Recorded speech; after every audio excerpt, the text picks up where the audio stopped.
Esto no se está compartiendo. Creo que todavía. A ver. Ujú, ahora sí. Ya. Eh, ¿Qué tal, chicos? Nuevamente me presento. Disculpen la demora. Ya. Esta sesión es la sesión 10. Como le dije, vamos a recuperar la 9 y 10. Y ya la otra semana hacemos la 11 y 12. Y creo que ya ahí recién me pondría el día. La sesión 10 fue de terapéutica de diabetes mellitus. Ya creo que nuevamente lo llevaron con el doctor Joe. Que el doctor en sí. Siempre es como que bien didáctico su clase, siempre hace bastantes preguntas, es chévere en sí sus clases. Em, a veces sí dice cosas bien precisas, ¿ya? El doctor es de decir cosas tan precisas que ha venido en exámenes, ¿ya? Entonces, si por ahí han escuchado alguna que diga como que fija o cosas, no sé, resaltadas o cosas que como que detallada más, a veces sí viene, ¿ya? Digo a veces porque, bueno, depende mucho de la suerte, ¿no? Pero entonces vamos. Ya saben, hacer el pre-post test, ya no, nunca se olviden de eso. Y se hace un cambio a los que están todavía en espera de lista, pues sin caso como que faltan más de 3 veces, ¿no? ¿Dónde está el puntero? Ya. Entonces comencemos con lo que es diabetes mellitus, ya. La diabetes mellitus en sí, chicos, como saben, es básicamente el conjunto de enfermedades que indican que la glucosa en sangre está muy elevada, ¿ya? Es un juego entre la glucosa y la insulina. ¿Por qué? Porque aumenta la glucosa y la insulina que tiene que reducirlo o está en niveles muy bajos o ya se crea una resistencia a la insulina que básicamente no hace efecto, ¿no? Y ahí es como que se subdivide en tipo uno, tipo 2, etcétera. También el doctor habla un poco de la epidemiología. Por ejemplo, nos dice que la incidencia en América es de 62 millones de casos y en el mundo es de 422 casos, millones de casos, ¿no? Esta enfermedad es más en países de ingresos bajos y medianos, ¿ya? Y hablando ya como que de mortalidad, se ha em, calculado que hay 244.084 muertes al año, es decir, 1,5 millones en el mundo, ¿ya?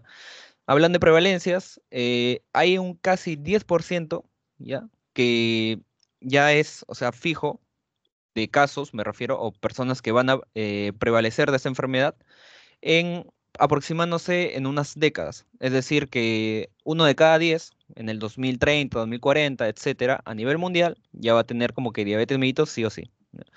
En el Perú, bueno, el porcentaje de 4,5%, ya, esto se ha visto en pacientes mayor o igual a 15 años que ya tuvieron el diagnóstico de diabetes mellitus alguna vez en su vida, ¿ya?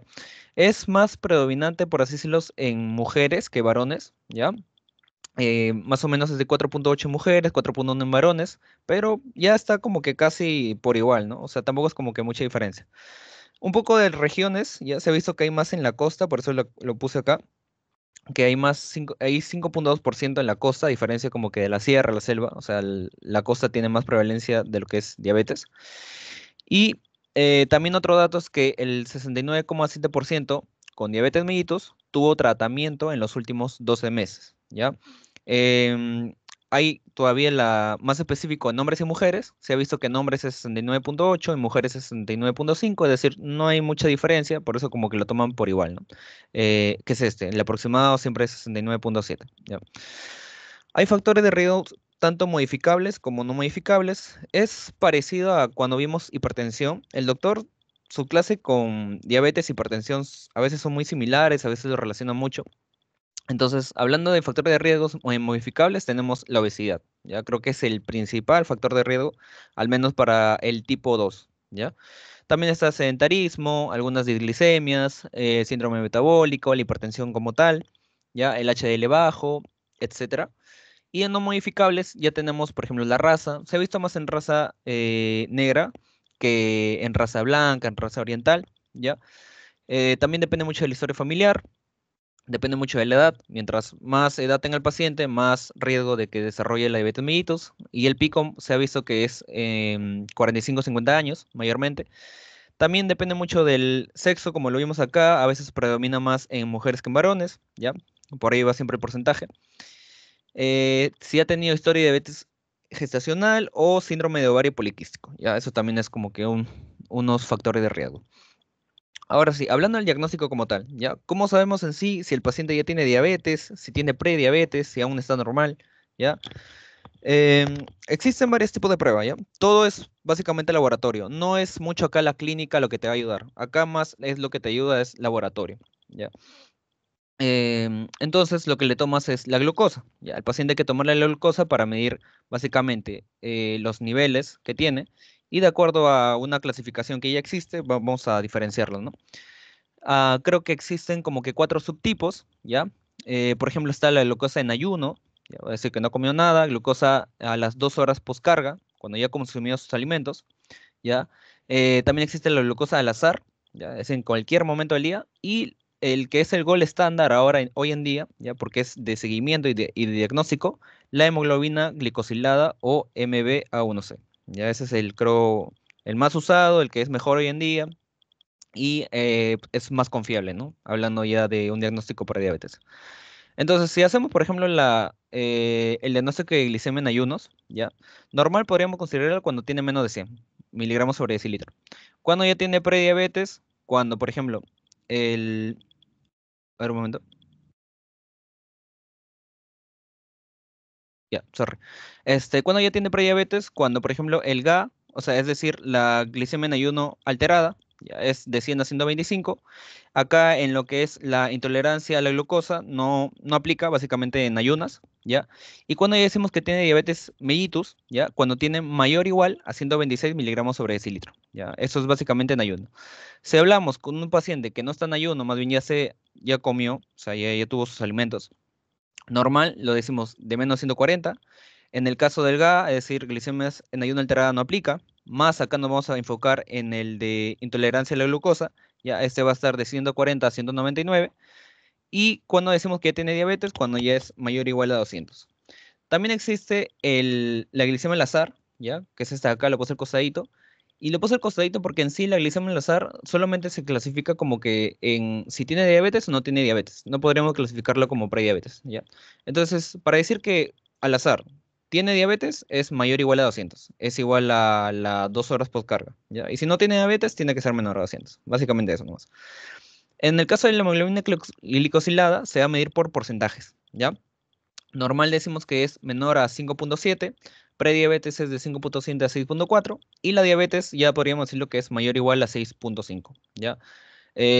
Como les digo, este es el más confiable, se usa más hoy en día, no solamente para diagnóstico, sino también para el seguimiento, ¿no? Es decir, como cuando tú le das el tratamiento al paciente, tú vas a realizar el seguimiento con la hemoglobina glicosilada. Es más confiable, ¿ya?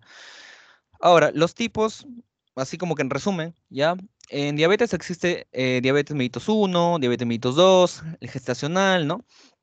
Que se da en las gestantes, ¿ya? Pero los más clásicos que siempre se ve hoy en día es diabetes mellitus tipo 1 y tipo 2. Diferencias de cada uno, básicamente este es un problema autoinmune, es como que las células van a destruir lo que son las células beta pancreáticas, ¿no?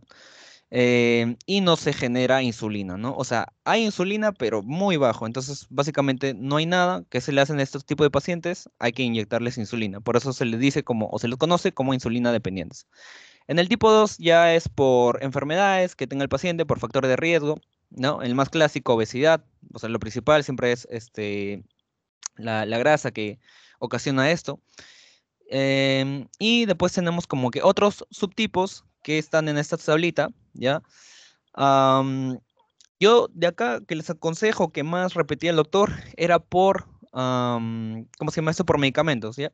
El doctor me acuerdo que siempre como que resaltaba cuando decía como que inducía por drogas, o sea, medicamentos en sí, y resaltaba lo que era glucocorticoides, agonistas beta-adrenérgicos, las tiacidas, ¿ya? Eso era, me acuerdo, o sea, me refiero en mi ciclo que más resaltaba, pero no sé si en caso a usted le habrá resaltado como que otras cositas acá en otros, ¿ya?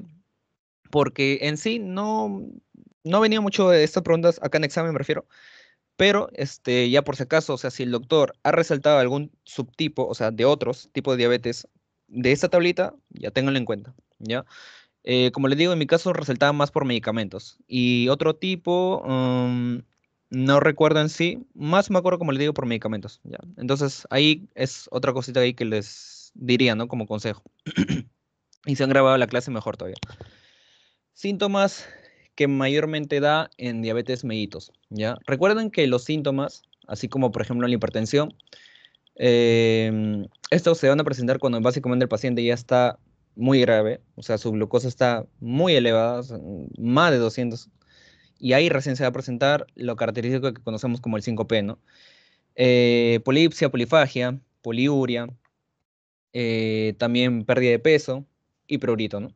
Acá está polipsia, polifagia, poliuria, pérdida de peso y prurito. Ya, eso es como lo más clásico. ¿Ya?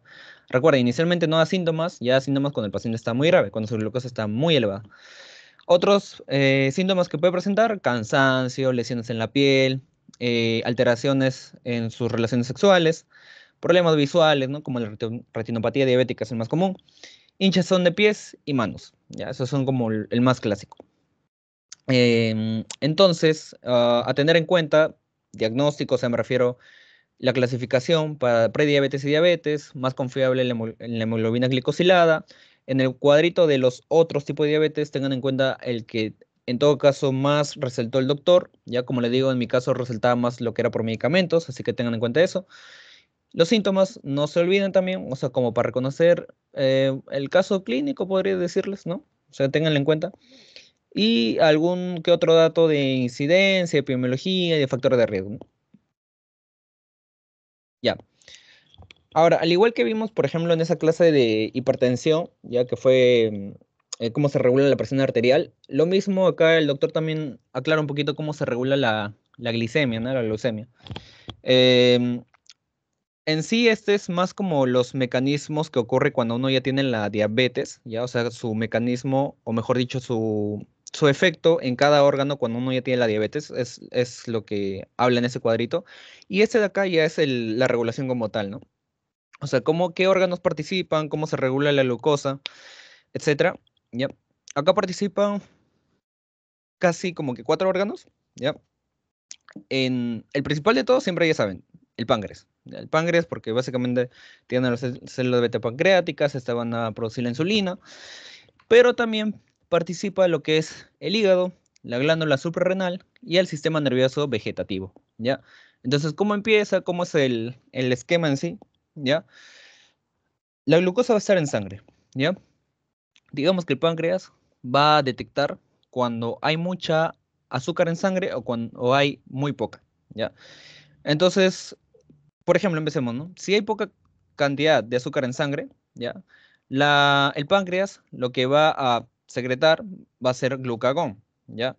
El glucagón va a participar en lo que es la glucogenólisis, ¿ya? Es decir, que el glucógeno se convierte en glucosa y este va a pasar a sangre, ¿ya? ¿Y qué pasa si en caso hay gran cantidad de azúcar en la sangre? Que es como por decir cuando un paciente ya tiene diabetes, ¿no? Lo que produce el páncreas es la insulina, ¿ya? La insulina no va a participar o sea, perdón, va a participar nuevamente como que en la glucogenólisis, pero por así decirlo, sentido inverso, porque este va a hacer que la glucosa que está en sangre vuelva a lo que es la célula, ¿ya? Para que no haya mucha glucosa en sangre, vuelva a la célula y así como que ya no bajamos, reducimos ese riesgo, ¿no? Entonces, se podría decir que el glucagón y la insulina son, o sea, secretoras por la misma páncreas, pero tienen su efecto inverso, ¿ya? El glucagón lo que va a hacer es aumentar la glucosa en sangre y la insulina lo que va a hacer es reducir la glucosa de sangre y devolverlo nuevamente hacia el órgano, ¿ya? Ese es básicamente su efecto. Em, ¿Qué más? Ya, y también participan como que la glándula suprarrenal en todo este efecto de la regulación, ¿ya? ¿Por qué? Porque va a producir lo que es cortisol, ¿ya? Y el cortisol va a pertenecer, o mejor dicho, va a participar en lo que es la gluconeogénesis, ¿ya?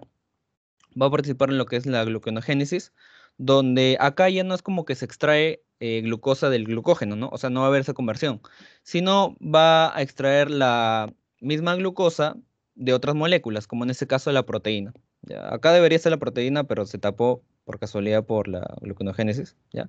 Pero eso es básicamente lo que se realiza, ¿no? Esto por efecto del cortisol. Y en sí, quien estimula a la glándula suprarrenal, ya saben, es el sistema nervioso vegetativo, más específico el simpático, quien va a actuar en la glándula suprarrenal, está a producir cortisol, estimula la gluconogénesis, ¿ya? Es decir, la proteína se convierte en glucosa y estos van a producir más glucosa en sangre, ¿no? De la misma manera, también al estimular el sistema nervioso simpático a la glándula suprarrenal, va a producir adrenalina y noradrenalina y va a estimular a que el glucógeno se convierta en glucosa y saque glucosa hacia sangre, ¿ya? Básicamente son dos procesos, ¿ya? Tanto por adrenalina como por cortisol, que se va a aumentar la glucosa en sangre y solamente es un proceso, gracias a la insulina, que se puede quitar la glucosa en sangre y devolverlo hacia los órganos, ¿no? Em, y básicamente es como la regulación a corto plazo, ¿no? También hay que tener mucho en cuenta que esta regulación es estimulada por la, mm, el estrés, ¿ya? O sea, la tensión, el peligro o el mismo estrés, por así decirles. Entonces, si un paciente es diabético, lo primero que hay que indicarle es que tiene que controlar el estrés, ¿ya? Porque el estrés es un estímulo, básicamente, que va a hacer a la glándula suprarrenal que genere cortisol y que genere adrenalina y noradrenalina.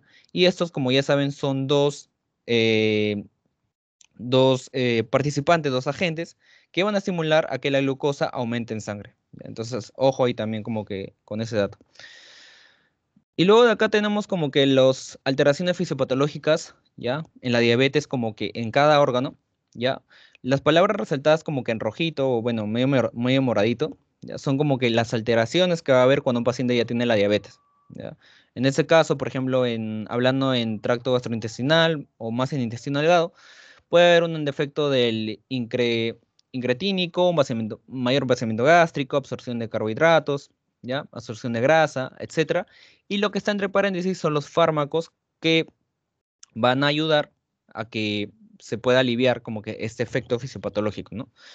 De la misma manera, a nivel del colon, a nivel del cerebro, a nivel hepático, ¿ya? O sea, ahí como que se puede ver todos los efectos que ocurren en un paciente diabético y todos los fármacos que pueden como que curar este efecto diabético. Resaltando también, por ejemplo, a nivel muscular, lo que ocurre es la resistencia a la insulina, que es cuando básicamente la insulina ya no hace ese efecto a nivel muscular o ya no, o hay como ese impedimento, es como decir, el músculo en sí ya no deja a que siga ingresando insulina y ese también ya es una característica resaltante en lo que es pacientes con diabetes tipo 2, ¿no? Y acá pueden ver sus medicamentos que van a aliviar ese problema, ¿no? Por así decirlo. Ya, entonces, en resumen, ya saben, acá participa bastante lo que es glucagón, insulina, adrenalina, noradrenalina y cortisol. De cada órgano ya saben que sale, por así decirlo, ¿no? De resumen, el que es el bueno es la insulina y los malos son el glucagón, la adrenalina y el cortisol, ¿ya?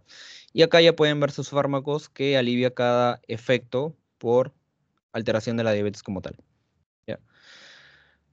Ahora, un poquito hablando de lo que es diabetes tipo 1, tipo 2, ¿ya? Como les dije, la diabetes 1 es básicamente un problema autoinmunitario, ¿no? O sea, se genera ya por anticuerpos que van a atacar a las mismas células beta pancreáticas y le van a destruir. Entonces, se produce una destrucción de las células beta del páncreas, ya mediante mecanismos celulares, ya los islotes de Langerhans son infiltrados por los linfocitos C citotóxicos y macrófagos, ya estos son los que van a destruir básicamente las células beta pancreáticas. Em, este proceso lo podemos conocer como insulinitis, ¿ya? Y se forman lo que son autoanticuerpos, ¿ya? Por eso es un problema autoinmune, eh, contra las células beta, contra las insulinas, ¿no? Contra los propios islotes, y además se producen también en lo que es contra la descarboxilasa del ácido glutámico, ¿ya? El anti-GAT, y también frente a la fosfatasa de proteína quinasa o el IA2, ¿ya?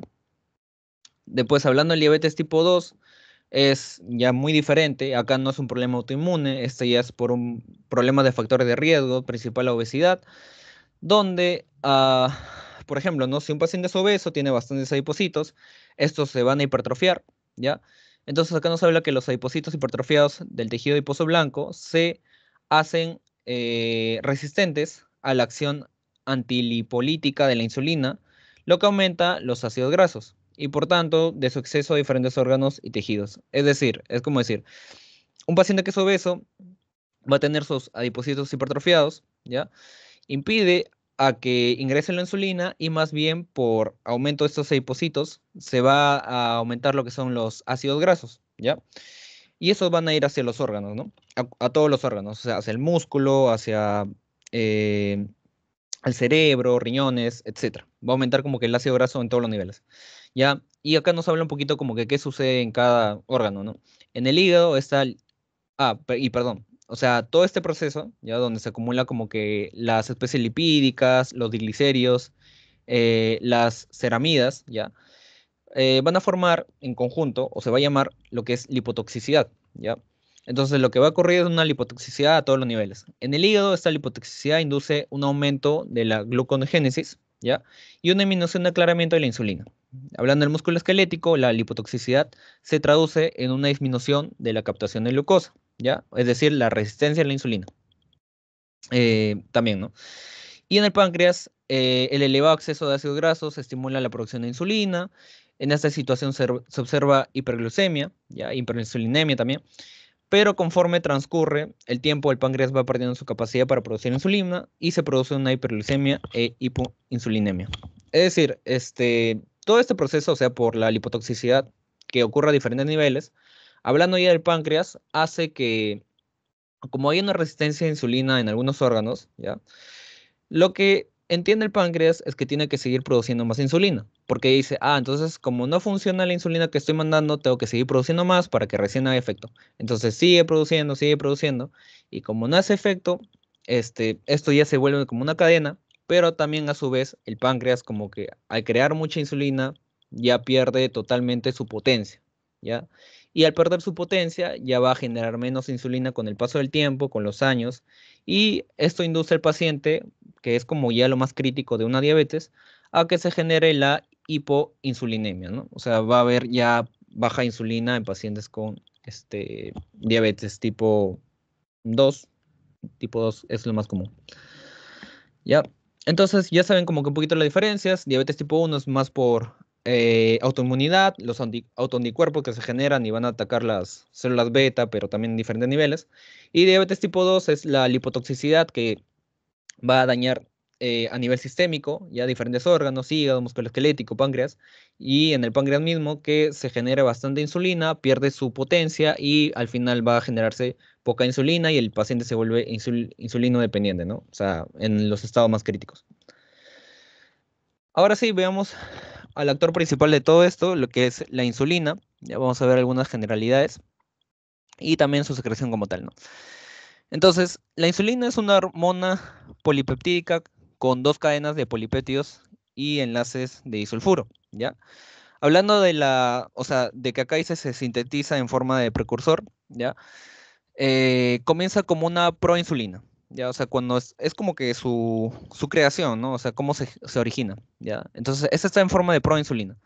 Y cuando este va a ser incidido, o sea, cortado en dos, por así decirlo, va a irse como insulina y también como péptido C, ¿ya? Estos son secretados por las células beta. Es decir, no solamente es la insulina que se va a ser secretado, sino al ser secretado como proinsulina y este es cortado en dos, se va como proinsulina y como péptido C. Ambos ingresan a lo que es el torrente sanguíneo, ¿ya? Solamente que el péptido C va a durar más en sangre que la insulina. Por eso, cuando uno hace o cuando hay métodos de diagnóstico, por así decirles, ¿ya? También existe el examen de péptido C y es un poquito hasta más confiable, ya que, bueno, no sé si decirle que hemoglobina glicosilada, pero es un examen bien confiable el péptido C, porque es el que dura más tiempo en sangre, porque es el que sale a la par con la insulina como tal, y ahí como que uno puede detectar si el paciente está generando insulina o ya no tiene insulina, ¿no? Pacientes con diabetes tipo 2 que secretan cantidades elevadas de proinsulina, ya mediante la radioanálisis, no se pueden diferenciar con la insulina y pueden tener contracciones de hormona activa más baja de lo que indican los resultados. Y bueno, la medición del péptido C circulante ofrece un índice más adecuado de la insulina real. Es básicamente el dato que le decía, o sea que como salen a la par y el péptido C dura más en sangre, ya es como que te da un mejor valor de insulina que los exámenes, los otros exámenes, ¿no? Y por eso es una prueba muy confiable. Por su mismo fisiopatología que acá lo vemos, ¿no? O sea, es una prueba muy confiable. Hablando de la secreción de insulina, ¿ya? La secreción de insulina es regulada por la glucemia, ¿ya? Y por ciertos aminoácidos, por hormonas también y por el sistema nervioso autónomo, que ya lo vimos, ya el simpático. Y la glucosa en sangre elevada es captada por los transportadores de glucosa hasta las células beta del páncreas, donde experimenta una fosforilación por la glucosinasa, que actúa como sensor de la glucosa, ¿ya? Los productos del metabolismo de la glucosa penetran en la cadena respiratoria mitocondrial y generan ATP que bloquea los canales de potasio, induce a despolarización de la membrana y entrada de calcio que origina una exocitosis pulsátil de insulina, ¿ya? Am, bueno, ya. La glucosa parenteral tiene efecto más débil sobre la secreción de insulina comparada con la oral, debido al estímulo de hormonas digestivas que estimulan la secreción, ¿ya?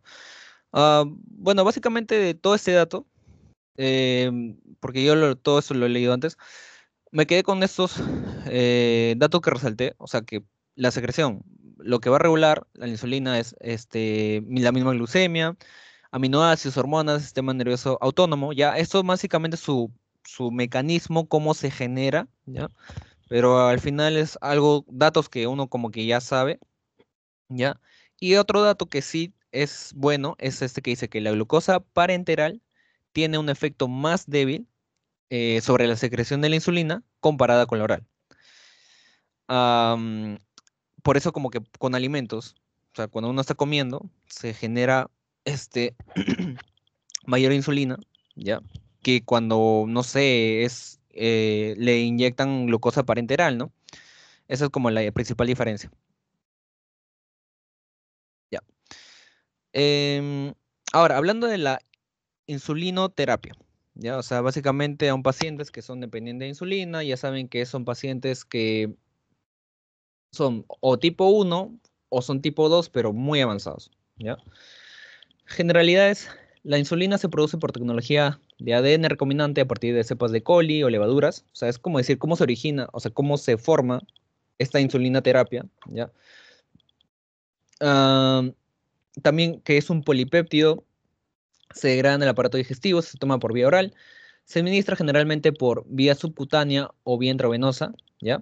Pero de lo que es más común, que ya saben por lo que han rotado, por lo que han visto, por lo que también como que conocen un poquito, que el más común que se usa es la vía subcutánea, ¿no? Para aplicar esta insulinoterapia, ¿ya?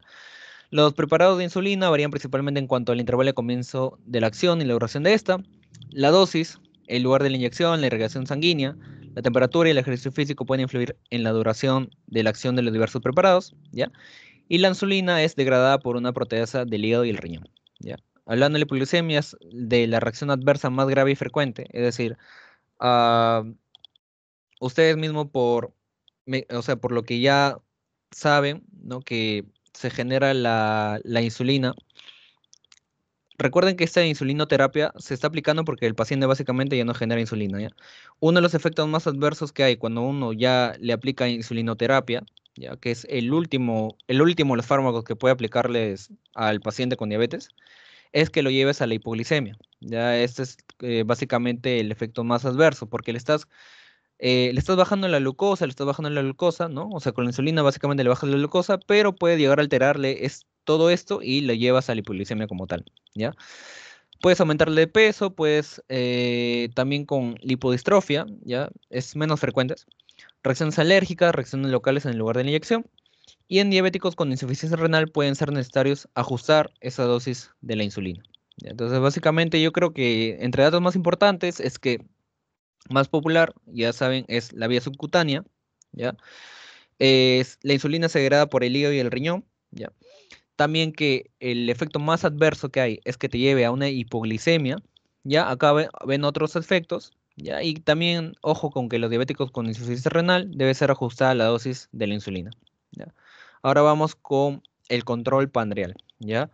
Para el control pandreal hay cuatro subtipos, se podría decir, ¿ya? O cuatro formas que son el ultra rápido, el rápido, el de acción intermedia y en combinaciones, ¿ya? Esto es básicamente para el control pandreal. Entonces veamos primero el que es el ultra rápido, ¿ya? Tenemos primero la insulina regular, el que es insulina humana, ¿no?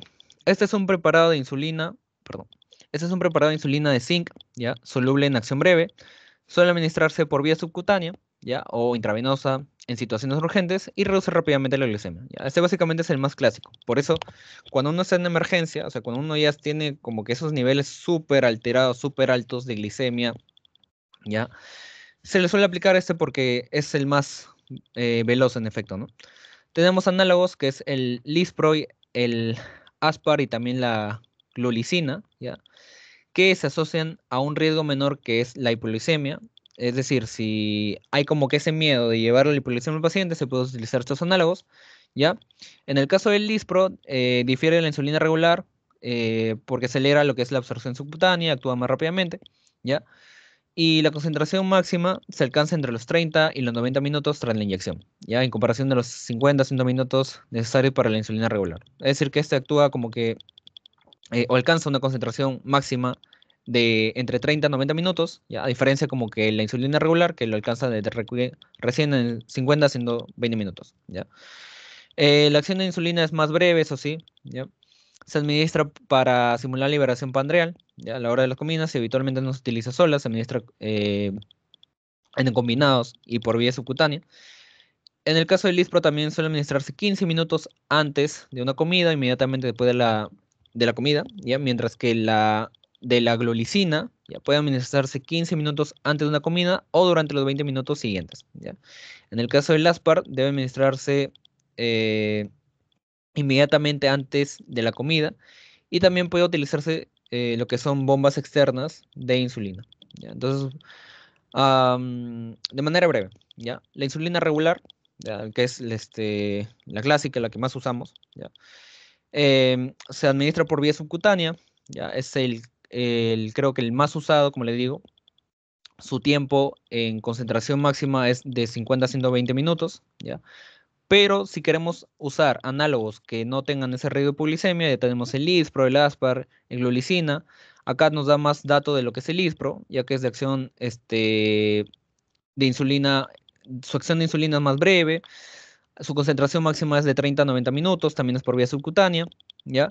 Se, como se dice, se administra igual, de manera subcutánea y es 15 minutos antes de una comida o inmediatamente después de la comida. En el caso de la glulicina es 15 minutos antes de la comida o 20 minutos durante estos. Y en el caso del Aspar es inmediatamente antes de la comida, ¿ya? Esa es básicamente la diferencia. Ahora, tenemos también el que es para control prandial, el rápido, y, o sea, tampoco es como que tan eh, inmediato el efecto como estos, ¿ya? Y acá tenemos el Actrapid y la categoría B en el embarazo. Luego tenemos el de acción intermedia y combinaciones. El de acción intermedia tenemos la protamina neutra de Haderdon, ¿ya? Es una suspensión de la insulina sin cristalina combinado con lo que es un polipéptido de carga positivamente, ¿no? Cargado positivamente, ¿ya? eh, la protamina y a un pH neutro, ¿ya? O sea, que está cargado positivamente con la protamina y con un pH neutro. Tiene una duración intermedia también por la formación de un complejo menos soluble y solo debe administrarse por vía subcutánea, ya no nunca intravenoso. Y este también suele administrarse junto con la insulina de acción rápida o breve, ¿ya? ¿Qué más? Luego tenemos en combinación, ¿ya? Este es el tratamiento estándar, es la inyección de insulina 2 veces al día, ¿ya? El tratamiento intensivo es normalizar lo que es la glucemia con inyecciones más frecuentes, como ya frecuencia de hipoglicemia, coma y convulsiones por exceso de la insulina. Sin embargo, también se produce un número significativamente inferior de complicaciones a largo plazo de la diabetes mellitus, ¿ya? Y no debe recomendarse a pacientes con diabetes antigua, complicaciones microvasculares significativas, edad avanzada o posible hipoglicemia inadvertida, ¿ya? Entonces, eh, de manera de resumen, acá como que nos habla un poquito de ese tipo de insulina de acción intermedia que es la protamina neutra, ¿ya? Se agrega por vía subcutánea, nunca intravenosa, y creo que va como que combinado con polipéptido, o sea, con la protamina, ¿ya? Y también se administra junto a insulina de acción rápida o breve. En el caso de las combinaciones, nos indican que lo estándar siempre es hacer como el combinado. O sea, el tratamiento estándar es la inyección de insulina 2 veces al día, ¿ya? El tratamiento, bueno, o sea, ahí como que ya pueden ver un poquito los datos, pero tengan en cuenta mucho estos efectos adversos, ¿ya? Porque si tiene, no, perdón, estas contradicciones, porque si tiene todo esto del paciente, no le puedes hacer una combinación en el caso con insulina. Ya. Ah, y también tenemos la acción prolongada, esto es antes de los combinados, eso sí. Que acá tenemos el Glargina, el Detemir y también el Degludec, ¿ya? Donde nos habla como que en glarnina el punto isoeléctrico de la insulina glarnina es más bajo que la insulina humana y por esta razón precipita el lugar de la inyección y se prolongan sus efectos, ¿ya? Su comienzo es más lento que la insulina, ¿ya? Y su efecto poliglicémico y es estable y prolongado sin pico máximo, ¿ya? Suele administrarse por vía subcutánea. En el caso del detemir, posee una cadena lateral de ácidos grasos que favorecen su asociación por albúmina. ¿Ya? Y el degludec es de mayor duración, hasta 42 horas. ¿Ya? O sea, esto es como que... ujú, ya, claro, con todos estos datos, ¿no? Em, y eso como que otras presentaciones, ¿no? Que también nos coloca el doctor. Así de que recuerde, chicos, a ver, de insulinoterapia, no recuerdo si he visto como que una pregunta de examen ya. Pero, por si acaso, y tenganlo ojo. Simplemente que les indico eso, ¿no? Por si las moscas. Ya. Ahora sí. Luego vamos con todos los grupos o medicamentos que existen para el tratamiento de lo que es la diabetes como tal, ¿no? Y se va a ver cada familia. Ya. Ahí traté de como que ordenarlo un poquito por sus datos. Ya. Entonces, primero tenemos lo que son los análogos sintéticos de amilina. Ya. Generalidades. La mielina es un péptido concentrado, ¿ya? Con insulina en células beta pancreáticas, es eliminado por peptidasas del riñón, ¿ya? Y es sinérgico en respuestas a la comida, ¿ya? Es decir, postpandreal. El efecto es inhibidor de la aparición de nutrientes, especialmente la glucosa, por eso como que se utiliza para la diabetes. En plasma sanguíneo, el efecto reducción de ingesta de alimentos... Ah, ya, o sea, tiene efecto reductor de la ingesta de alimentos, o sea, la saciedad, disminución del vaciamiento gástrico, inhibición de la secreción digestiva, ¿ya? También va a inhibir lo que es la secreción del glucagón. La mielina también actúa en el metabolismo óseo, ¿ya? Y es auxiliar del tratamiento pandreal con insulina en los pacientes como diabetes tipo 1 y diabetes tipo 2. Em, Efecto adverso, tenemos náuseas, anorexia y vómitos. Y una de sus presentaciones, perdón, es la pranglitina, ¿ya? Pranglitida, que esta se administra por vía subcutánea inmediatamente antes de las comidas, ¿ya? Y no se puede mezclar en la misma jeringa con la insulina, ¿ya? Entonces,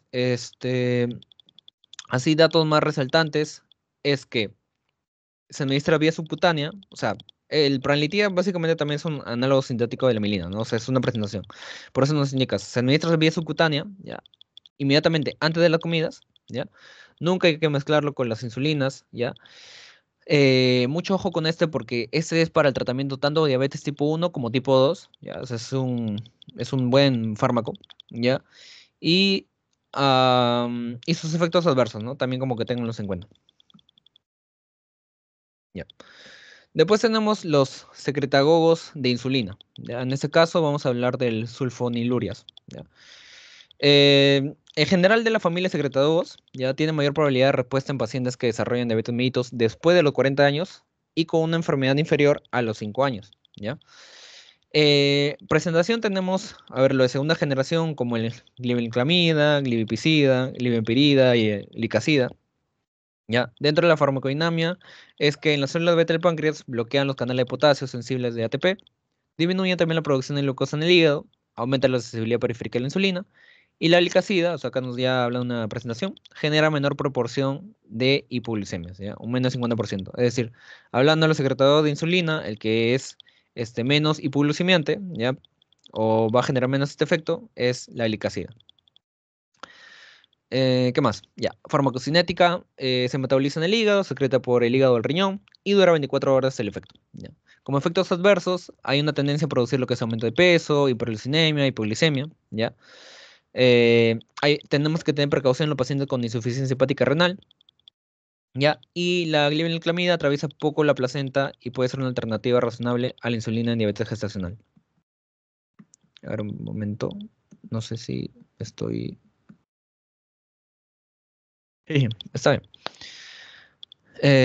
Ya, entonces, de acá, sus presentaciones, ya saben, el que es menos el que tiene menor efecto a que se genera la hipoglicemia, porque este es un fármaco que puede llevar tendencia a llevar a la hipoglicemia, es el glicacida, ¿ya? Se metaboliza por el hígado, pero se excreta por tanto hígado como riñón, dura 24 horas, ¿ya? Y puede generar estos efectos adversos, ¿no? Luego sigamos con las glinidas. Presentación de glinidas, tenemos el repaglinida, nataglinida, ¿ya? Dentro de la farmacodinámica, se une al receptor de sulfeniluria de los canales de potasio sensibles a ATP, tienen una acción rápida y efecto corto y son reguladores de la glucosa postprandial, ¿ya? Fármacos que inhiben el CYP3A4, como el ketoconazol, eritromicina y claritromicina, pueden potenciar la hipoglicemia de lo que es el repaglinida, ¿ya? Es decir, hay que tener mucho cuidado si el repaglinida lo combinamos con estos fármacos, ¿ya? Mientras que los fármacos que elevan los valores de esta enzima, como el barbitúrico, carbamazepina y rifampicina, podrían tener el efecto opuesto, es decir, que van a aumentar la hipoglicemia. Este, y causa hipoglicemia grave en pacientes que también toman el hipolipemiante genfibrocilo, ¿ya? Ya. Dentro de la farmacocinética se absorben bien por vía oral ante las comidas, son metabolizadas a productos inactivos por el ciclocromo P450, ¿ya? Del CYP, en el hígado y secreta en la bilis. Y como efecto adverso tenemos, ya saben, la hipoglicemia, el aumento de peso es menor que las sulfonirias, o sea, que los que vimos, si no me equivoco, atrás. Ujú.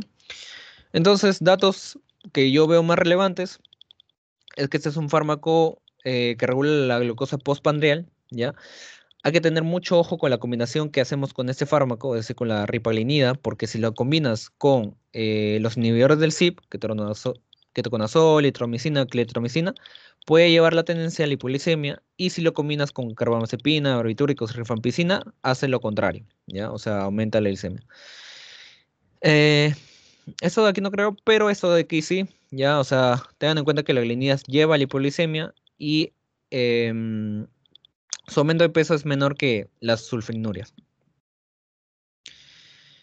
Y vayamos con uno de los gold estándar de lo que es el tratamiento para la diabetes, que es los sensibilizadores de insulina.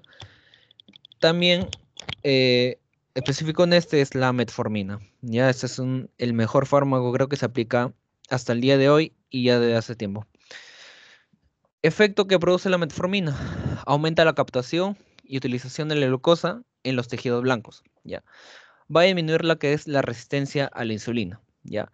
El riesgo de hipoglicemia es menor, ¿ya? Por eso también es como que bien usado esto, porque no lleva o no lleva esa tendencia a la hipoglicemia, ya que solo puede ocurrir si la ingesta calórica no es suficiente o si el ejercicio no se compensa con un aporte complementario de calorías, ¿ya? Eso es como que hábitos de vida.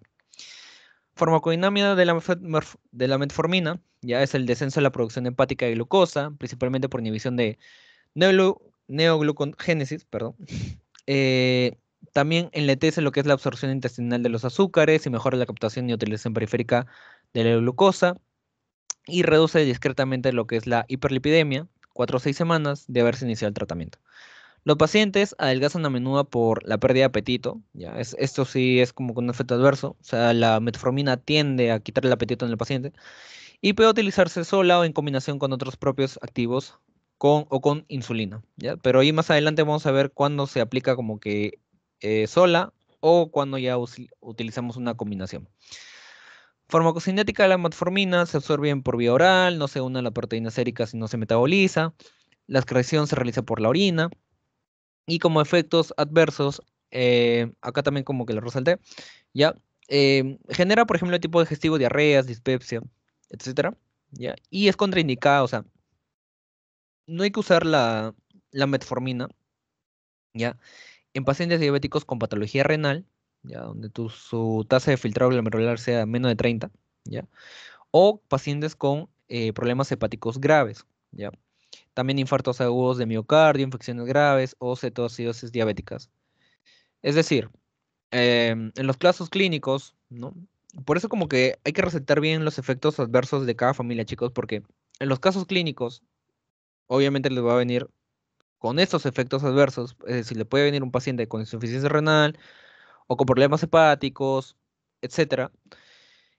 Entonces tengan mucho ojo con que, mm, más adelante lo vamos a ver, pero lo más común siempre es usar metformina, ¿ya? Si es un paciente ya con estas alteraciones, piensen bien si, o sea, por instinto marcan metformina o hay otra alternativa, ¿ya? O sea, sí tengan en cuenta eso, porque creo que se han confundido mucha gente ahí en las preguntas de banco, ¿ya? Ya, y los tratados con fármacos para el infarto cardíaco congestionado no deben recibir metformina, ya que existe un riesgo mayor a acidosis láctica, ¿ya? Este es otro dato.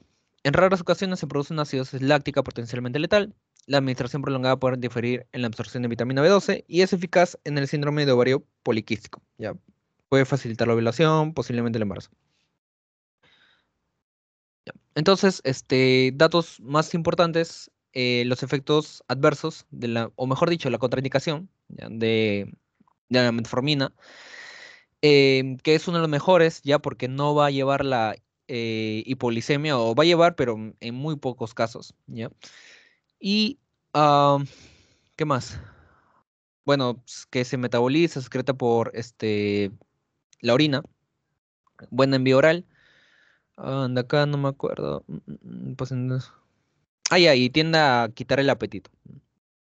Y hay que ver si usar en monodosis o en combinado. Luego, siguiendo con los sensibilizadores de la insulina, tenemos ahora los tiazolidinedionas, ¿ya? O glitazonas, también por su abreviatura TZD, ¿ya? Acá presentaciones tenemos el piolitazona o rosiglitazona, ¿ya?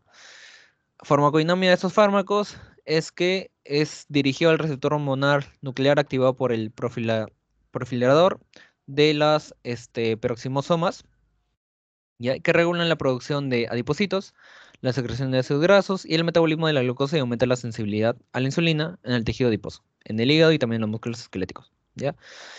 Em, Eso sí, ténganlo en cuenta, es creo un buen dato, donde los tiazolidinionas, ya, perdón, mejoran la hiperglicemia, también la hiperinsulinemia, la trigliceridolemia y las concentraciones elevadas de hemoglobina glicosilada, ¿ya?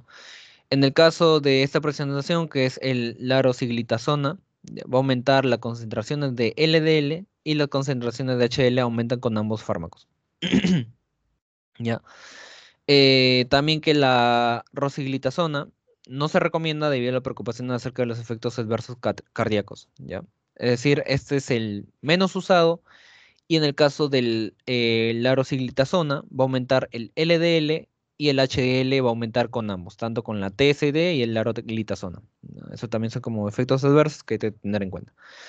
Se absorbe bien por vía oral, se une a la albúmina, ya es metabolizado por el CYP450, o sea, a nivel hepático. La mayor parte del fármaco activo y su metabolismo se excretan por bilis, se eliminan por las heces. Y los metabolitos de lo que es el rosiglitazona se excreta principalmente por la orina. Ya, no utilizar esos fármacos en madres lactantes. Eso también es otro dato que hubiera resultado de hecho, ya que hay que tener en cuenta.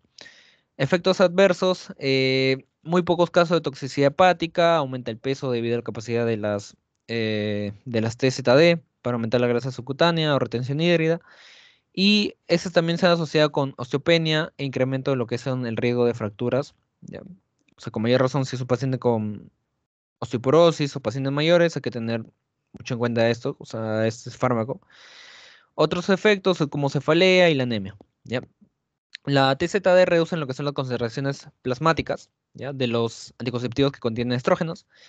Y la mejora de la resistencia a la insulina que se consigue con la TZD puede dar lugar a que se reanude la ovulación en mujeres premenopáusicas con SOP, ¿ya? Entonces, igual, de estos tengan en cuenta mucho los efectos adversos, em, por ejemplo, ¿no? De la LDL y HDL que aumenta con la TZD, con la rosiglitazona, solamente la LDL, y el rosiglitazona no se recomienda. Se podría decir que es un fármaco que deben tacharlo porque tiene un efecto muy adverso a nivel cardíaco, ¿ya? Este también, el que no se utiliza estos fármacos en madres lactantes, ese es un buen dato. Y bueno, estos de acá, No, o sea, todos los efectos adversos en general, donde no hay que usar en pacientes, o sea, se asocia con osteopenia, con incremento de riesgo de fracturas, am, muy poco con toxicidad hepática, ¿ya? Y entre otros. Ahora sigamos con los análogos de la incretina, ya, o también conocido como el ARG-LP1. ¿Ya? El efecto de la incretina, nos dice que la administración oral de glucosa da lugar a una secreción de insulina mayor que la que se produce cuando se inyecta por vía intravenosa, ¿ya? Una cantidad igual de glucosa. Y para hacer que en la diabetes tipo 2 se produce con menor intensidad, ¿ya? El intestino también libera lo que son hormonas incretinas, péptido similar al glucagón, ¿ya? Y polipéptido insulinotrópico dependiente de la glucosa, en respuesta a las comidas, ¿ya? Y las incretinas son responsables del 60-70% de la secreción postprandial de la insulina, ¿ya? Dentro de los análogos de la incretina tenemos presentaciones como el exenatida y también el liraglutida, perdón. Ya, estos son miméticos inyectables empleados para la diabetes tipo 2. Ya. Dentro de la farmacodinamia tenemos que el exenatida es un fármaco semejante a la incretina, que tiene una secuencia de polipéptido homólogo de la GLP-1, ¿ya?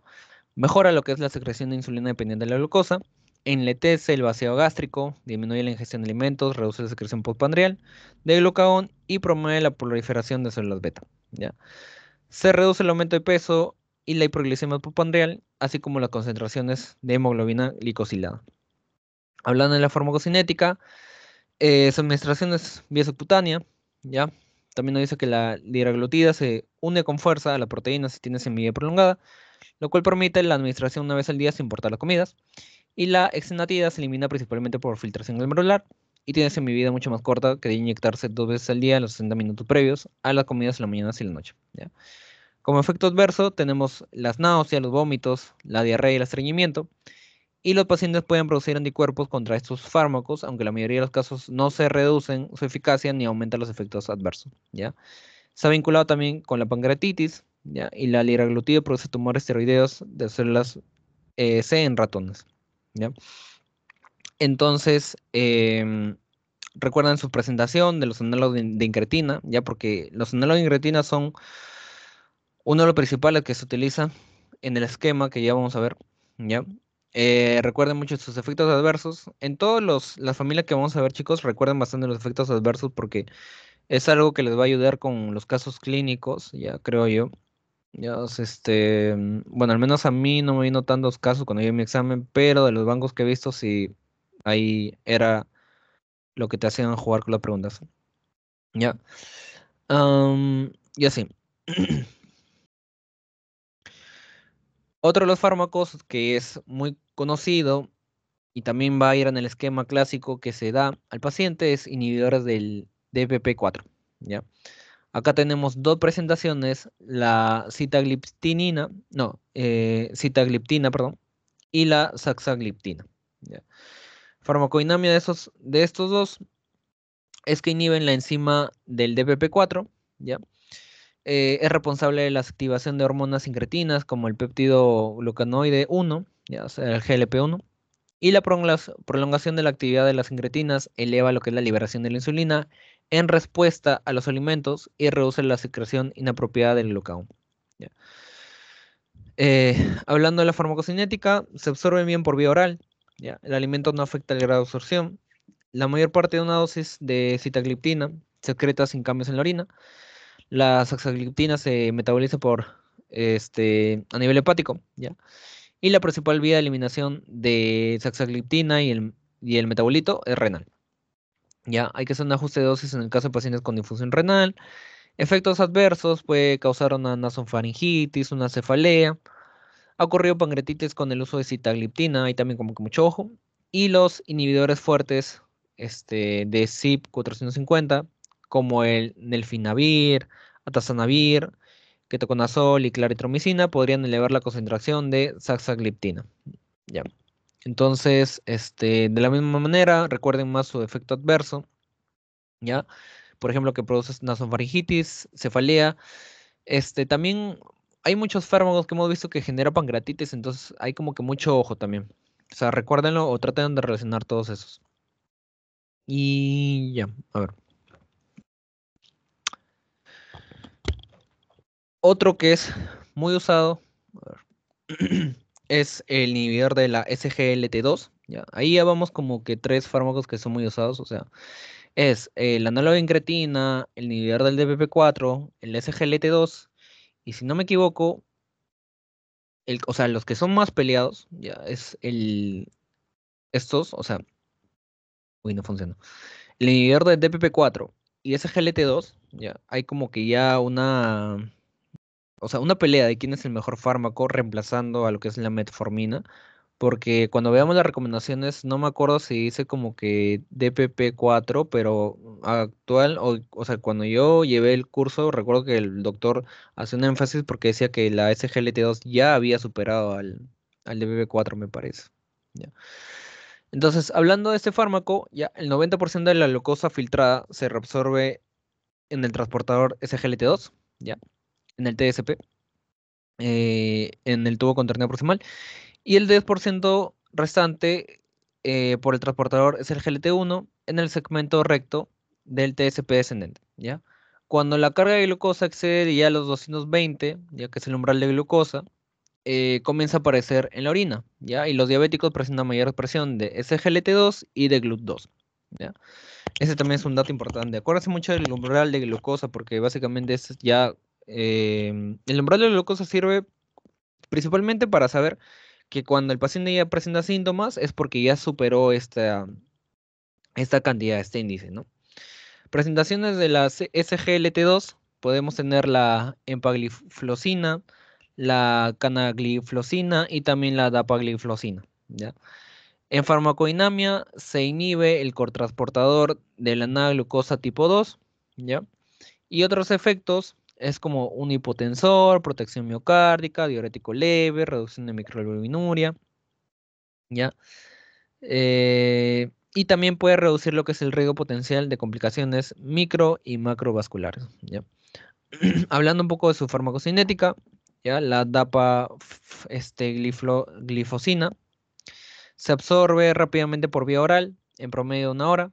Su vida media es aproximadamente 16 horas, ¿ya? La glucosuria es dosis dependiente. El aclaramiento renal de dapaglifosina es mínimo, es de 3 a 6 mililitros por minuto, y su excreción renal es baja. Ya se metaboliza por inactivación metabólica y por gluconiltransferasa. ¿Ya? La acción también de la glucosúrica, no, perdón, es acción glucosúrica y logran revertir el efecto deleterio del aumento de la absorción tubular de glucosa en el paciente diabético y la mayor hiperglucemia resultante y utilizados como monoterapia en combinación con cualquier medicamento oral o parenteral, también es la SGLT2, ¿ya? Efecto adverso que puede tener es la posibilidad de infecciones genitourinarias, eso tengan en cuenta, hablando de este fármaco, y no existe evidencia de un riesgo incrementado de desarrollar cáncer ni eventos cardiovasculares. Es decir, dentro de lo más importante, perdón, ya. Dentro de lo más importante, acuérdense que los inhibidores de la SGLT2 puede causar infecciones genitourinarias, ¿ya? Este puede ir en combinado, en monoterapia, ¿ya? Pero mayormente va combinado. eh, recuerden como que estos efectos que puede causar tienen un riesgo potencial para problemas micro y macrovasculares, ¿ya?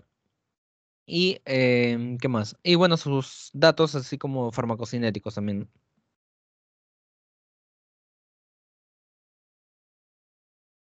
Perdón, no avanza, ya. Y la última familia que se habla, al menos en la clase, son los inhibidores de la alfa glucosidasa. ¿Ya? Son los inhibidores de la alfa-glucosidasa, ¿ya? Que acá tenemos como presentación la acarbosa o también el miglitol, ¿ya? Farmacodinámica de estos medicamentos es que inhiben irreversiblemente lo que es la alfa-glucosidasa unida a la membrana de las células en cepillo de borde intestinal. Esta enzima es responsable de la hidrólisis de los oligosacáridos, la glucosa y también otros azúcares, y van a retrasar lo que es la digestión de los hidratos de carbono y esto disminuye la glicemia postprandial, ¿ya? Se toman al comienzo de las comidas, ¿ya? Al utilizarlos en combinación con sulfonilurias o insulina pueden aparecer lo que es una hipoglicemia. Entonces no hay que combinarlo con estos fármacos, ¿ya? De acá lo más relevante es que se toma al comienzo de la comida y no hay que combinarlo con sulfonilurias ni insulina. Farmacocinética es que la acarbosa se absorbe mal, ya en 2% nomás. Es metabolizada principalmente por las bacterias intestinales. En algunos de sus metabolismos se absorbe y luego se excreta por la orina. Y por otra parte, el miglitol se absorbe muy bien, pero carece de efectos sistémicos, ¿ya? Y se excreta sin cambios en el riñón. Frenan el ascenso postprandial de la glucemia y la carbosa inhibe también lo que es la alfa-amilasa pancreática e interfiere en la disociación de almidón en oligosacáridos, ¿ya? Dentro de sus efectos adversos es que puede causar meteorismo, diarrea, calambres abdominales. Los pacientes con enfermedad inflamatoria intestinal, úlceras de colon y obstrucción intestinal no deben recibir esos fármacos, ¿ya? Entonces, ya saben, de lo más importante es que se toma al comienzo de las comidas, ¿ya? Em, no hay que combinarlo con estos fármacos ni con sulfonilureas ni insulina porque puede generar la hipoglicemia, ¿ya? Este, Dentro de los efectos es que frena el ascenso postprandial de la glucemia, por eso como que se toma al inicio de la comida, ¿ya? Y acuérdense de estos efectos adversos, ¿no? O sea, si tiene como que estos efectos adversos y también como que contraindicaciones. Si tiene estas enfermedades, no debe recibir el paciente este medicamento. Ya. Ahora sí, pasemos a la parte de lo que es el tratamiento, o sea, la, la relación con lo que es la clase de esta con la hipertensión es que son bastantes recomendaciones también. O sea, el doctor acá habla de recomendaciones, indicaciones. Entonces, básicamente esta clase trata de todas esas indicaciones, recomendaciones. No era como que podría decirles cuál va a venir, o mejor dicho, haberles hecho como que un resumen de las recomendaciones más principales, porque tampoco puedo decirles este va a venir y al final como que vengan, ¿no? Entonces, solamente como que les resalto, ¿no? Así en colores los que el doctor decían que eran como que más importantes, pero siempre estudien todo, porque ya nos ha pasado que el doctor dice como que algunos y a veces viene uno extra, o sea, de los que él dice, a veces viene, pero incluso, o sea, le añade uno más al examen, ¿no? Entonces, por eso tengo como que mucho ojo. Ya, el objetivo del tratamiento, ya, como le dije, dentro del gol estándar para diagnóstico de diabetes mellitus, siempre usemos la hemoglobina glicosilada, ¿ya? Entonces, con la hemoglobina glicosilada en un paciente ya diabético, ya por eso como les dije es para tanto para diagnóstico como para seguimiento, porque es un paciente, o sea, ya la detectaste que tiene diabetes mellitus, estos son los objetivos que vas a tener que llegar cuando uno ya esté haciendo el tratamiento. Entonces, pongamos que ya le indicaste el tratamiento a un paciente con diabetes mellitus, pero es un paciente saludable, ¿ya? O sea, es un paciente con pocos factores de riesgo, un paciente con enfermedades crónicas, pocas enfermedades crónicas coexistentes, su estado cognitivo funcional están intactos. ¿Cuál es el objetivo en este tipo de pacientes? Tienes que llevar la hemoglobina glicosilada menos de 7 o menos de 7,5%, ¿ya? Eh, si por ejemplo es un paciente ya con factor de riesgo más complicados, o sea, múltiples enfermedades crónicas, coexistentes, dos o más impedimentos instrumentales de ABD o deterioro cognitivo, ¿ya? Leo moderado. Ya en este caso los pacientes ya no hay que llevarlo solamente a menos de 7 sino ya hasta menos de 8 podemos tolerarlo, ¿no? O sea, ese es como que el objetivo en ese tipo de pacientes. Y si es un paciente ya con, o sea, factores de riesgo, pero encima ya muy críticos, o sea, es una salud muy compleja, muy mala, ya enfermedades mentales crónicas en etapa terminal, deterioro cognitivo de moderado a grave, etcétera. Ahí, por ejemplo, ya no nos guiamos por la hemoglobina glicosilada, ¿ya? Simplemente nos vamos a ayudar por lo demás, que es la glucosa en ayuna, la glucosa a la hora de acostarse, ¿ya? Y también hay que ver mucho lo que es la presión arterial, ¿ya? Acá, por ejemplo, en esos pacientes donde su factor de riesgo es ya muy avanzado, o sea, su enfermedad, o sea, su estado es muy avanzado, la glucosa al menos hay que llevarlo que esté entre 100 a 180, ¿ya? En ayunas. En el caso de a la hora de acostarse, tiene que estar de 110 a 200, ¿ya? Y hay que tener en cuenta la presión arterial porque estos pacientes tienen que tener la presión arterial menos de 140. En los dos casos anteriores tenía que estar menos de 130, pero en estos pacientes tiene que estar menos de 140, ¿ya? Para que no catalogue que también como un paciente hipertenso, ¿no? Y también otra cosa que hay que resaltar acá es que se habla bastante de los lípidos. Recuerden que la, la enfermedad como tal de la diabetes, específicamente la tipo 2, va mucho con lo que son los lípidos, ¿no? Entonces, lo que hay que hacer también es un tratamiento, ¿ya? Para los lípidos y en los dos primeros casos, o sea, en pacientes que tienen factores de riesgo leves y moderados, se da lo que es estatinas, ¿ya? O sea, a la par que le das el tratamiento para la diabetes, también le tienes que dar estatinas a esos pacientes, ¿ya? Eh, y acá esta es como una subclasificación para la categoría de riesgo cardiovascular en pacientes con diabetes mellitus, ¿no? Ahí lo pueden ver. Eso es para calcular básicamente con la hemoglobina glicosilada. O sea, si tú calculas que tiene este porcentaje, tú también podrías calcular cuánto tiene de glicemia aproximada. Y de estos objetivos que les mencioné, recuerden que hay que llegar al menos, ¿ya?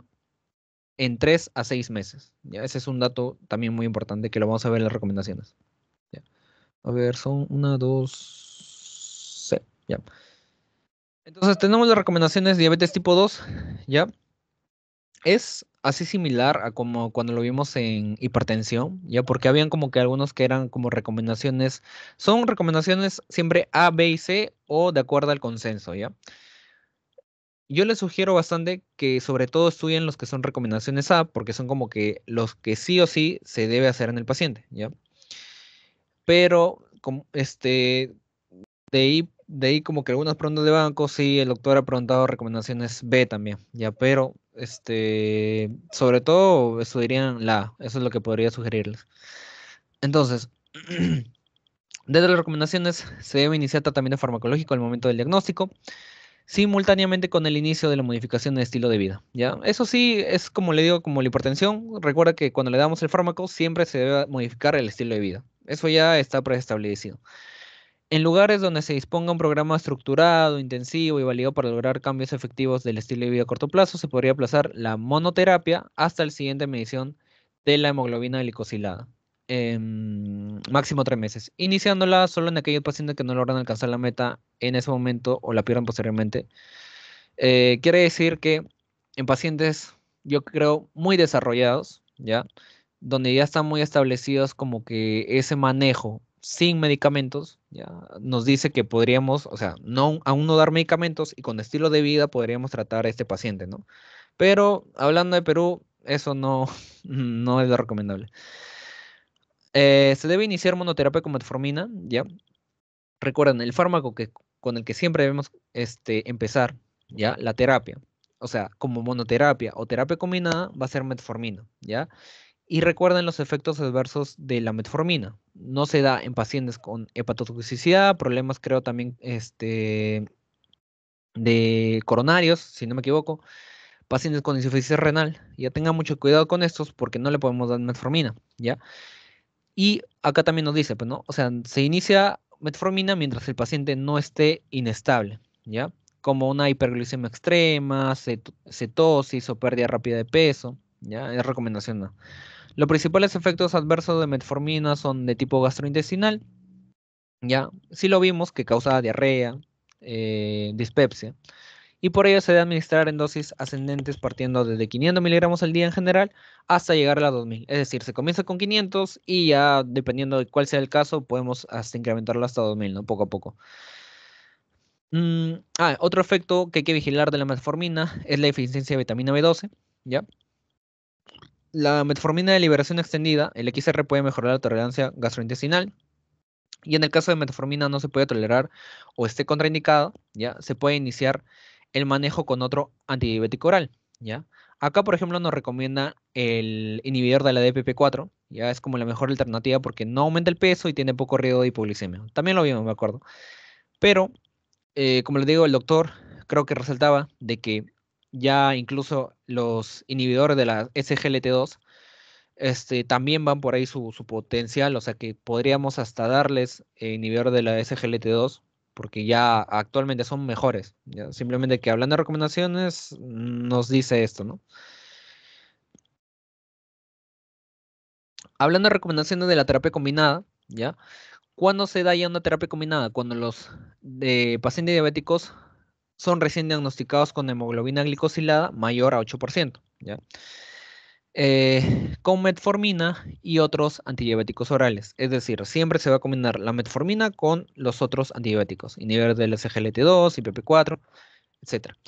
Se recomienda que la selección del segundo antidiabético oral tenga en cuenta beneficios, efectos adversos y costos. Por eso como que el doctor también trata de hablar cada familia, porque el caso clínico que te pongan va a venir el paciente con sus enfermedades, ¿no? Y de acuerdo a eso, tú sabes si darle SGLT2, sabes si darle IPP4, tengan bastante en cuenta sus contraindicaciones, porque de acuerdo a eso, es que puedes darle o no puedes darle.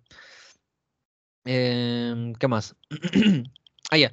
La meta de la hemoglobina glicosilada debe alcanzarse en los tres primeros, o sea, en los primeros 3 a 6 meses. Es como lo vimos, ¿no? El objetivo, esto lo vamos a tener que llegar en los 3 a 6 meses del tratamiento y mantenerse para evitar las complicaciones crónicas. Cuando la hemoglobina glicosilada inicial está al menos un punto porcentual por encima de la meta, es posible iniciar el manejo combinado de AD, ¿ya? En el sentido, pónganse que el paciente tiene 8, ya, o sea, tiene 8 de hemoglobina glicosilada. A los 3 a 6 meses quieres verle cómo va, porque ya le hiciste el tratamiento, imagínense que incrementó a 9, ya. Entonces ahí ya inicias también la terapia combinada. E incluso te dice, ¿no? Si la meta establecida es menor a 7, debe considerarse cuando la hemoglobina glicosilada inicial está por encima de 8%. La combinación de metformina con cualquier de los otros antidiabéticos ya es igualmente efectiva para bajar la hemoglobina glicosilada hasta 2 puntos porcentuales, ¿ya? Pero es preferible la combinación con IDPP4 porque ofrece la mejor balance de riesgo-beneficio, ¿ya? Y la dosis de IDPP4 es fija desde el comienzo, pero la de metformina se debe administrar en dosis ascendentes, ¿ya? También lo vimos, ¿no? O sea que o sea, en DPP4 siempre va a ser como que esa dosis fija, pero en metformina empieza con 500, va avanzando hasta llegar a 2000, ¿no? Y una vez definida la dosis de metformina, se debe preferir la combinación fija de metformina con IPP4 en una sola tableta para mejorar adherencias. Entonces, este de acá es el flujograma, este es el esquema, ¿ya? En base a esto tienen que guiarse, chicos, para cuando vayan a resolver, creo, el examen. ¿Ya? Porque básicamente es un buen esquema. O sea, no dice, ¿no? Por ejemplo, si tiene hemoglobina glicosilada menos de 8, se hace la monoterapia, ¿ya? Con metformina. Y acá no dice todas estas consideraciones. Si ya tiene hemoglobina glicosilada más de 8, ya no monoterapia, es una terapia combinada, ¿ya? Y acá es lo que te sugiere, por eso como que ese es un punto así como que un poco en contra de que en las recomendaciones nos decía que trabajemos bastante con el IDPP4, ¿ya? Pero acá nos dice que trabajemos primero con el inhibidor de la SGLT2, ¿ya? Y yo creo que también guíense bastante de eso porque el doctor cuando resuelve los casos lo hace como que en base a este esquema, ¿ya? Entonces, vayan bastante con esto y tengan bastantes recomendaciones, ¿no? O sea, en el caso de esta combinación con inhibidor del SGLT2, perdón, recomendar siguientes antecedentes de enfermedades cardiovasculares o cerebrovasculares, creo que es, falla cardíaca, nefropatía, ¿ya? Y la tasa de filtrado glomerular hasta 30 mililitros por minuto, ¿ya? Ya cuando, por ejemplo, ¿no? O sea, ustedes saben las contraindicaciones de inhibidor de CGLT2, no se puede usar empezamos con IDPP4, ¿ya? Preferible si no hay obesidad o la edad es mayor a 75 años o falla renal avanzada, ya como que es menor a 30 mililitros por minuto de la tasa de filtrado glomerular. Y también tenemos los otros tipos, ¿no? Que es la ARGLP1, ¿ya? Que recomendar si hay obesidad o antecedentes de enfermedad cerebrovasculares. O la sulfinuria segunda generación es aceptable si no es posible otra de las opciones anteriores. Es decir, siempre va por pasos, ¿no? Empezamos con este, si no funciona este, vamos con este, vamos con este, con este. Eh, y por ejemplo, pónganse que ya dieron el tratamiento combinado, ¿ya? Ven a los 3 a 6 meses cómo va la glicemia. Y pónganse que la glicemia, o mejor dicho, la hemoglobina glicosilada sigue mayor o igual a 7. No, no ha disminuido del objetivo. Ahí ya no darías una combinada, sino como que, o sea, doble, perdón, sino como que sería una terapia triple, ¿ya? Aplicarías tanto inhibidor de la SGLT2 como inhibidor del DPP4, ¿ya? Recomendar triple oral antes de inyectables. Y si no funciona este, hay que darles este, ¿ya? Con ARGLP1, ¿ya? Este más para pacientes con obesidad. Em, no recuerdo. Ah, ya, claro, todavía no lo vemos. Ya. Ahora, ese es en el caso de todo este esquema, ya, o sea, todo este primero, es pacientes que están estables, pacientes que no tienen como que, no están en estado crítico, por así decirlo, o sea, su glicemia, ¿ya? Si es un paciente que está en estado crítico, ¿ya? O sea, no está estable, hay una pérdida de peso reciente, tiene cetonuria, es muy sintomático, está deshidratado, ya no hacemos nada de esto. Lo que hay que aplicar es de frente insulina, ¿ya? En esos pacientes que no están estables porque tienen esos criterios, se aplica de frente insulina, ¿ya? Eh, y ya cuando se estabilice, recién empezamos con la terapia combinada. Incluso cuando hacemos la terapia combinada y no funciona, después de haber hecho tanto la terapia doble como triple y la hemoglobina glicosilada sigue mayor o igual a 7, hacemos igual eh, la terapia con insulina, ¿ya? Ahí se aplica la insulina. Entonces, básicamente es este el esquema con el que más nos vamos a guiar en este tratamiento, con el que más se van a guiar en el examen. Y siempre, como le digo, verificar los resultados en 3 a 6 meses después de haberle recetado su medicamento, ¿no? Am, Hay estados agudos de hiperglicemia, como por ejemplo la cetoacidosis diabética, el síndrome de hiperglicemia hiperosmolar, ¿ya? Donde la cetoacidosis diabética, perdón, ¿ya? Acá el manejo es con líquidos y también hay que hacer el manejo de electrolitos, ¿ya? Se aconseja bastante vía intravenosa, como la más apropiada, ¿ya? Para la administración de insulina. Y en adultos con esta cetoacidosis, la administración de 500 mililitros por hora de solución salina normal por las primeras 4 horas, o sea, con eso se comienza, y después 250 mililitros por hora por las siguientes 4 horas, ¿ya? Luego tenemos el otro caso, que es el síndrome hiperglicémico hiperosmolar, ¿ya? Acá la administración de líquidos debe ser individualizada a la condición clínica del paciente, a las comorbilidades que tenga. Para la infusión continua de insulina se recomienda emplear insulina regular, ¿ya? Y la transición de infusión continua a administración subcutánea debe preferir a las insulinas análogas, ¿ya? Y ese es el esquema que también podemos guiarnos para estos dos casos. Este es el caso de cetoacidosis, este es el caso de hiperglicemia hipermolar, ¿ya? Entonces, básicamente acá como que ese cuadrito también podrían leerlo, ¿ya? Porque preguntas de este no ha venido, así que mucho ojo también con cetoacidosis diabética y síndrome hiperglicémico hiperosmolar. Ya. Esto de acá, los tratamientos no farmacológicos, ya que también son recomendaciones, se ha venido en examen, así que mucho ojo con esto. Yo creo que les resalté el que es como que más banco, ya, pero léanlo todo, por si acaso, ya. Bueno, ahí les dejo, ¿no? Para que lo lean, pero como les digo, se ha venido. Entonces tengan mucho en cuenta todos esos tratamientos no farmacológicos de recomendación, ¿ya? Sobre todo porque el único caso, por ejemplo, donde la diabetes mellitus puede ser tratada, o sea, suena imposible, pero en pacientes, por ejemplo, que tienen un índice de masa corporal más de 40, ¿ya? Kilogramos por metro cuadrado, ¿ya? Y se le hace la cirugía bariátrica, ¿ya? Mágicamente ya no tienen diabetes cuando se hace como que el control, ¿ya? Entonces por eso como que deben tener mucho ojo con ese dato. Al operarse se curan mágicamente la diabetes. Y luego tenemos los datos de seguimiento y complicaciones, creo que es, ¿ya? De seguimiento básicamente nos dice, o sea, como que las acciones médicas que hay que tomar, que es identificar el motivo principal de la consulta, revisar bocas y pies, es por las mismas alteraciones que hace la diabetes, ¿no? Revisión de resultados del examen de laboratorio, revisión del tratamiento y suspensión del tabaquismo también. Acciones sobre estilo de vida, es como un resumen, ¿no? Abordaje de las barreras que impiden el apego, adecuación de alimentación y actividad física, reducir el tiempo dedicado al sedentarismo, ¿ya? Acción de la salud mental, de la ansiedad, depresión, identificar la etapa de motivación y estado de duelo. Y educativas puede ser evitar lo que es la hipoglicemia, ojo mucho con los medicamentos que llevan a esto, y reconocimiento por el paciente de los objetivos terapéuticos de las acciones de escrutinio y prevención de complicaciones crónicas. Y acá pueden ver como que las clásicas complicaciones que lleva la diabetes mellitus. Sobre todo ustedes ya saben que Si un paciente que tiene heridas, no se va a curar sus heridas. Si es un paciente que de la nada está con ceguera y tiene diabetes, básicamente es por la ceguera. Una vez que le trates la diabetes, va a poder ver. Ya es un clásico que he visto ahora también que rota en oftalmología.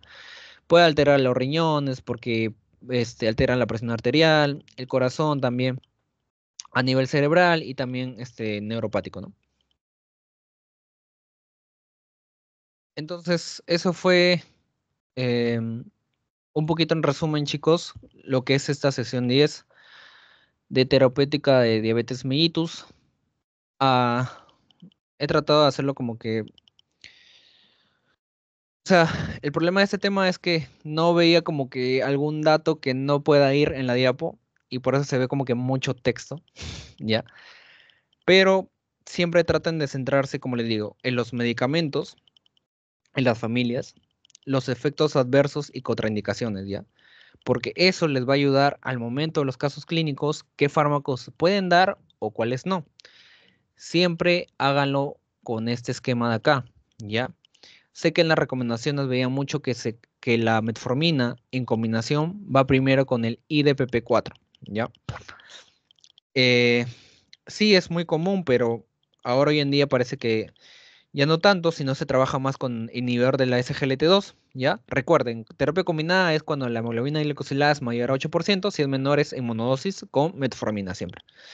Si está inestable el paciente, vamos con insulina de frente, si se estabiliza ahí recién con la terapia combinada, y si le haces la terapia combinada tanto dual como triple y aún así la hemoglobina glicosilada sigue alta, dar ya insulina, ¿ya?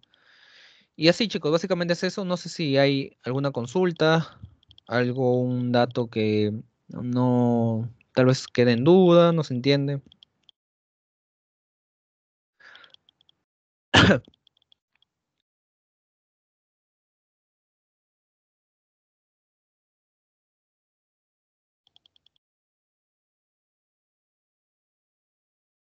Si no, ya pasaría a lo que es el post-test. A ver, un momento, ahorita les paso ahí.